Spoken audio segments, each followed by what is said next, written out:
Okay, so here we're on day 9, and on day 9 we're really just going to focus on volume of solids of revolution. Now remember, with cross sections, it was just basically like s squared most of the time, and maybe you did something in front of s squared and maybe you didn't. But with volumes of solids of revolution, this is a little bit more complicated because you have the whole, is it a circle, is it a washer? The graph is more important on these. The whole with respect to x and y, that was a little bit more complicated for these. All right, so let's start by looking at number 3. We're going to do 3 and then parts of 4. Okay, so on 3, it says if the region enclosed by the y-axis, the line y equals 2, and the curve y equals square root of x, is revolved around the y-axis. So what are they telling, let me just stop here. What are they telling us when they say revolve around the y-axis with respect to Y. To y? I see why some of you are saying x, but it's really just easier than that. Perpendicular to y is with respect to y. Revolve around about the y-axis is with respect to y. The only time it gets confusing is if instead of an axis they give you a line, like y equals 2, x equals 2. What you need to think is this like the axis, like which axis is this like, okay? But stick to the axis, you're going to get your with respect to's right, because if you don't get that part right, your answer is going to be wrong, and on a multiple choice, I guarantee you that answer's there. So then we're talking about the volume generated is, okay, you got to do a graph here, because when you're revolving, it could be a circle, it could be a washer. It's typically not obvious until you draw a graph. All right, usually these are easier to graph though. So y equals square root of x, you should be able to graph this in your sleep. This is something that should be really easy to graph. It's a parent function. There you go. 0, 0, 1, 1, 4, 2. Connect the dots. You're good. Okay, y equals 2 is going to be this line. And then the y-axis is right here. And so here's my shaded region. It's almost like a triangle, but it's kind of curved in. All right, and we are revolving about the y-axis. So here's another way I can explain to you why this should be with respect to y. When I revolve this thing around, the radius is going to be, that's kind of hard to see over the red, but the radius is horizontal. Kind of like before we would say the slice was horizontal, here we could say the radius is horizontal. All right. If you're not sure at this point whether this is a circle or a washer, reflect across the line of which you're rotating and think, are there any gaps or not? So what do you think? It's not a washer. And for some of you, this was then confusing to you for the rest of the problem. Erase that. Once you figured out that it's not a washer, it's a circle problem, you don't really need that reflected part. That was really only there to help you determine this. Okay, and so then what would my radius be?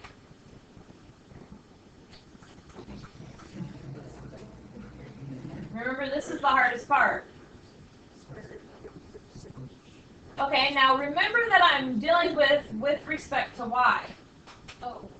Okay, so like, let me back up here. The volume then is going to be pi, because circles and washers, revolution problems always have a pi, and that makes sense. All these answers have a pi. Okay, and if it's with respect to y, this should be bottom to top, and then I'm going to write r squared dy.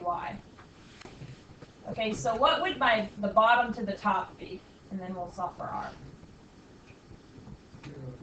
0 to 2.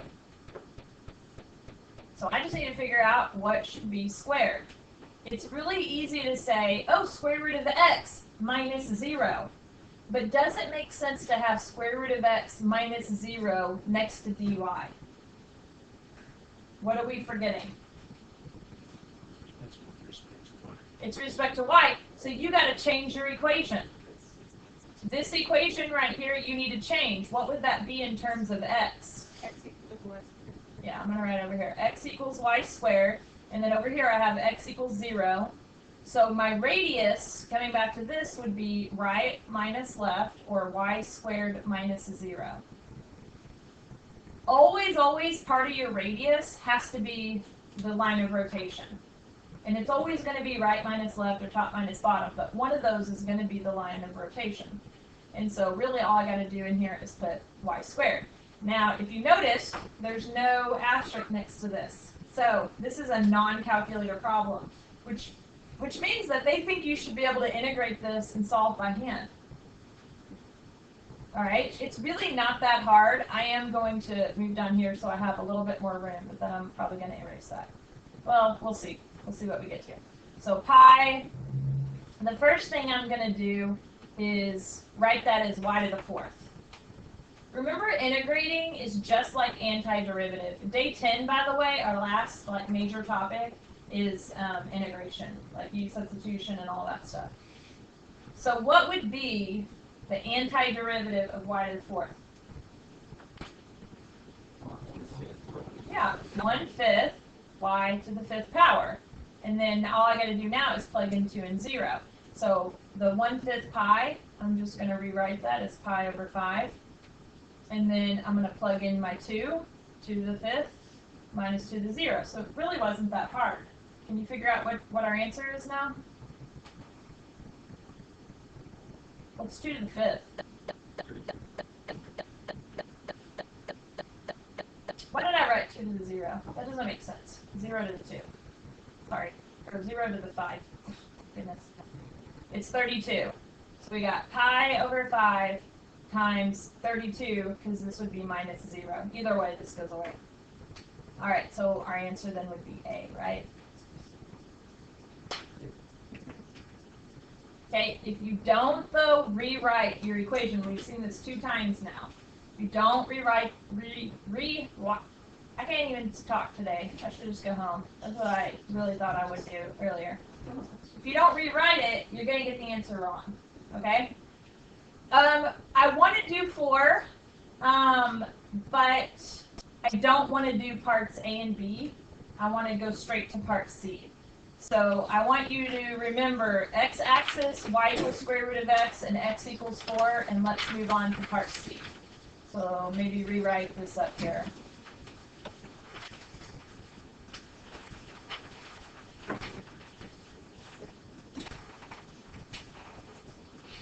Okay, so now we're talking about volume, revolving, rotating. We have to draw off a picture. Okay? We just graphed square root of x, so it should be really fresh in our mind. So x equals 4, and x-axis, here's my shaded region right there. And this is a calculator problem, so if you needed to use your calculator to help you graph, you could.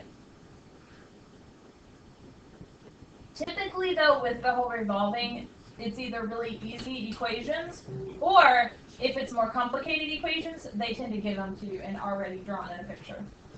All right, so the first one wants us to revolve this about the x-axis. So what is this with respect to? X. It's just, don't overcomplicate it. If it's revolving about the x-axis, it's with respect to x. If it was revolving about any horizontal line, it's also with respect to x, which that could be confusing. But you're going to have to just figure out a way to work it out. Everybody, again, has a different system, but if you get messed up on this part, you are not going to be able to get it right. So you have to get this part right. Is this a circle or a washer? Circle, right. How do you know? There's no gaps. There's no gap. Like if I were to draw this, it would just be that whole thing, and it would kind of look like a bullet. There'd be no hole in the middle of this bullet. All right, and again, when you're finding R, if that's confusing to you, just erase it back out, okay? All right, so with respect to X means left to right, and then circle means pi r squared, and then we need a dx. So what would left to right be? What are bounds? 0 to 4, and then the pi which, by the way, you could move the pi to the outside at any point. And now I need to figure out what is r. Okay, this is with respect to x. So my r is as simple as the top, which is y equals square root of x. I'm going to move my r so we can get it down here. Sorry. And then minus the bottom, which is y equals 0. If writing out the equations again makes it easier for you to find r, then do that. R is going to be square root of x minus 0. So you can write that. Obviously, you don't need the minus 0. We didn't have to rewrite the equation because with respect to x was how it was already given to us. Okay, so again, plug it in your calculator. You could solve this one by hand, but you don't have to.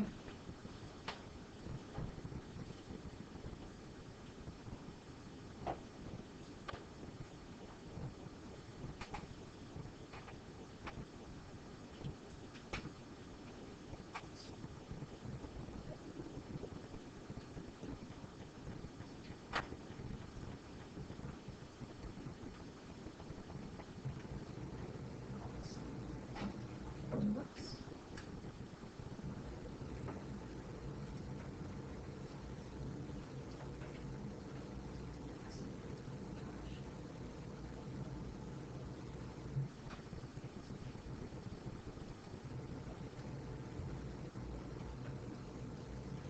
And if parentheses are really getting you, then clean that up a little bit before you type it in.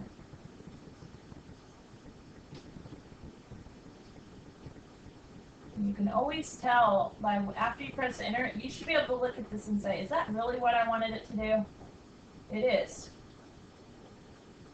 That's why it's 8 pi. Let me bring that back up. But what I mean is, if parentheses, you're always getting caught up on parentheses. Go ahead and square the square root to just get x. That's even easier to type in. Okay, any questions? All right, so then the next one, if you notice, it says, again, volume, but this time about the y-axis. So we're going to have to graph this again, but also this is with respect to y, which means that I'm going to go ahead and rewrite my equation. If y equals square root of x, what would just x equal? Y squared. So when I use an equation, I have to use that equation, because this is with respect to y. So we need to go ahead and graph again. And by now, you should be really good at graphing this.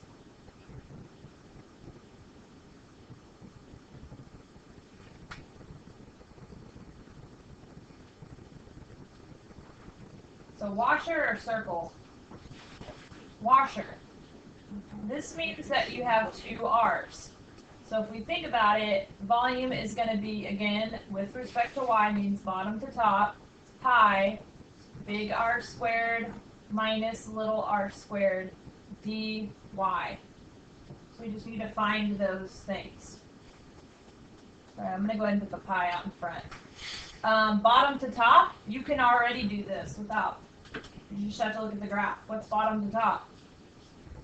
0 to 2. If this was multiple choice, just the pi and the 0 to 2 may narrow down your answer choices to the correct answer. You may not even have to go through and figure out what the r's should be. You could to just really be thorough, but if time is an issue, then that could be all you needed. It's bottom to top. How did I know it was 2? So if x equals 4 was my right boundary here, and I need to know how high that point is, right? So this is the line, or the curve, y equals square root of x. So to find that point, you just need to take the square root of 4, and you get 2. That's just the y value right there. Yeah. Okay, so again, if the whole reflection thing is throwing you off when you're trying to come up with your r's, then get rid of that. Okay, so this is the part where some of you are like, yeah, I got all that. I'm good with everything. But finding out what's big R and little r is still confusing.